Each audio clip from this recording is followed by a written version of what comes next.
Instagram recently launched a new feature called banners that lets you personalize your profile. So, if you want to try it out, I'm going to show you how to add custom banners to your Instagram profile. So, first, make sure that your Instagram is up to date.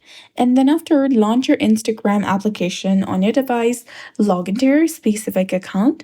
And after you've done that, you need to go ahead and click on your profile picture to go to your profile page.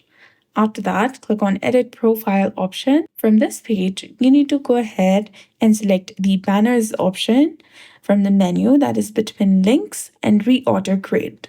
Go ahead and select it. The banners allows you to share information about yourself or your current interest. I've added my Threads account and a song, but if you want to go ahead and add something more, click on Fill in the blank with the plus icon. And here you can go ahead and click on Tap to Change in the top. Other options include dream destination playing, reading, watching, looking for a risk, and all. Once you select a category, you can type in your answer for the prompt, then tap on Save to add the banner to your profile.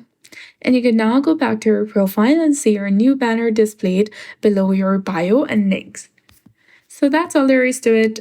I hope you found this video helpful. If you did, please like, share, and subscribe. Thanks for watching. We'll see you again in the next one.